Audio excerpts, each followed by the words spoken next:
Sir మీ పేరండి? తాళ్ళూరు సత్య శ్రీనివాస్. ఏం చేస్తారండి మీరు? వ్యవసాయం. ఎలా ఉందండి? అంటే చంద్రబాబు నాయుడు గారి పరిపాలన ఎలా ఉంది? గతంతో పోల్చుకుంటే ఇప్పుడు ఏమైనా పరిపాలన తేడా ఏమైనా ఉందంటారా?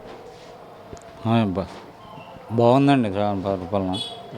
కానీ జగన్ చేసిన దానివల్ల ఇంకా పూడ్చుకుంటున్నారు కాబట్టి ఇంకా మరింత ఇంకో 6 నెలలు పోతే మరీ బాగుంటుంది. మరి ఈ 6 నెలల్లో కూడా ఏమి పరిపాలన అయితే ఏం బాగాలేదు, అభివృద్ధి పరంగా అయితే శూన్యం అని చెప్పేసి జగన్మోహన్ రెడ్డి ఆరోపణలు చేస్తున్నారు కదా, దాని గురించి ఏమంటారు? అదంతా అబద్ధం అండి. బాగానే జరుగుతున్నాయి. పెన్షన్లు అన్న టైంని పెంచారు. ఈ ఉచిత బస్సు అది కూడా ఇస్తున్న ధాన్యం కూడా 24 గంటల్లోనే నగదు పడిపోతుంది. ఆయన 3 నెలలు అయినా పడలేదు అప్పుడు. ఇప్పుడు ఇవన్నీ బాగానే చేస్తున్నారు. అదంతా జగన్ చేస్తున్న వైసీపీ వారు చేస్తున్న ఆరోపణలే కానీ నిజం అందులో ఏమీ లేదు. అది చూసుకుంటే సెంట్రల్ నుండి రావాల్సిన రైతు భరోసా కానీ, స్టేట్ నుండి రావాల్సిన రైతు భరోసా కానీ రైతులకు అందట్లేదని చెప్పేసి ధర్నాలు కూడా చేస్తున్నారు కదా వైసీపీ వాళ్ళు. రైతు భరోసా ఇస్తామని చెప్తున్నారు. మొత్తం మీద ఈ ఆర్థిక పరిస్థితి అధిగమించిన తర్వాత తప్పనిసరిగా మొత్తం అంతా ఒకేసారి వేస్తామని చెప్తున్నారు కాబట్టి దాని మీద మా అందరికీ నమ్మకం ఉంది. అది వాళ్ళు చేస్తున్న ఆరోపణ తప్పించి ఏమీ కాదు. అది చూసుకుంటే అంటే కొనుగోలు విషయాల్లో ఎలా ఉందండి? అదేవిధంగా సంచుల విషయాలు ఎలా చేస్తుంది ఈ ప్రభుత్వం? కొనుగోలు బ్రహ్మాండంగా చేశారు కదండి. ఇవాళ పడితే మళ్ళీ 24 గంటల్లో మళ్ళీ ఎల్లుండగా ధాన్యం డబ్బులు బ్యాంకులో పడిపోయినాయి. ఆవిడ జగన్ ప్రభుత్వంలో 3 నెలల వరకు అసలు పడలేదు. సంచులు కూడా ఇచ్చేవారు కాదు, ఇవన్నీ చేసేవారు కాదు కదా. చూసుకుంటే ఇప్పుడు రోడ్ల పరిస్థితి ఎలా ఉందండి? మీ నియోజకవర్గంలో రోడ్లు అని వేస్తున్నారా? రాష్ట్ర వ్యాప్తంగా కూడా రోడ్ల పరిస్థితి ఎలా ఉంది? రోడ్లు వేస్తున్నారని ఎన్ఆర్జీఎస్లో రోడ్లు వేస్తున్నారు. అవి కాకుండా మామూలు మిగతా రోడ్లన్నీ ప్రస్తుతానికి తాత్కాలికంగా రిపేర్లు చేశారు. అన్నీ బాగానే ఉన్నాయి.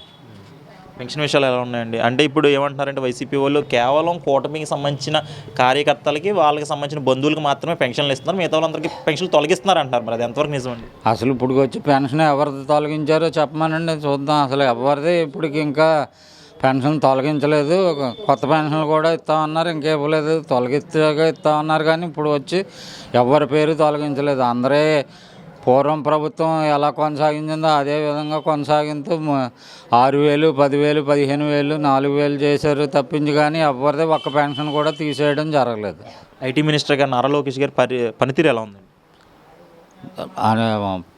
నారా లోకేష్ గారి పనితీరు చాలా బాగుంది. ఇప్పుడు దావోస్లో కూడా ప్రయత్నిస్తూ సంస్థలను మొత్తం మీద ఇక్కడ తీసుకొచ్చి వ్యాపార లావాదేవీలు అవి చేయాలని ఇస్తున్నారు.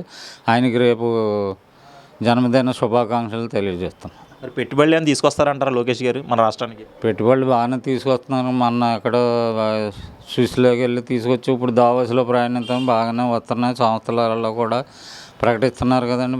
బాగానే పెట్టుబడులు వస్తాయి. మరి చంద్రబాబు నాయుడు గారి పనితీరు ఎలా ఉందంటే చూసుకుంటే గతానికి ఇప్పటికి ఏమైనా చేంజెస్ కనిపిస్తున్నాయా? భవిష్యత్తు ఎలా ఉండబోతుంది? మన రాష్ట్ర భవిష్యత్తుని మరి ఏ విధంగా ఆయన తీర్చిదిద్దుతారు అనుకుంటున్నారు మీరు? ఆయన చెప్తున్నారు కానీ 2047 వచ్చేటప్పటికి మన రాష్ట్రమే దేశంలో నెంబర్ 1 రాష్ట్రంగా తీర్చిదిద్దాం అంటున్నారు. దాని మీద మా అందరికీ నమ్మకం ఉంది.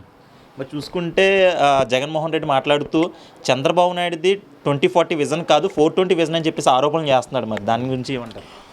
420 వాళ్ళకి 420గానే అంతది కానీ మంచిగా కనిపించదు కాబట్టి వాళ్ళకి అలా అనిపిస్తుంది. కానీ మా అందరికీ అయితే ఖచ్చితంగా 2040కి బ్రహ్మాండంగా రాష్ట్రం దేశంలోనే అగ్ర రాష్ట్రంగా నిలబడుతుందని మా అందరికీ నమ్మకం. అంటే అంత ఖచ్చితంగా మీరు ఎలా చెప్తున్నారు నిలబెడతారని చెప్పేసి? ఇప్పుడు జరిగే పరిణామాలు కనిపిస్తున్నాయి. ఇప్పుడు వచ్చిన 8 నెలల్లోనే మొత్తం మీద అన్నీ తీసుకొచ్చారు, బ్రహ్మాండంగా జరుగుతున్నాయి కాబట్టి మాకు ఆ నమ్మకం.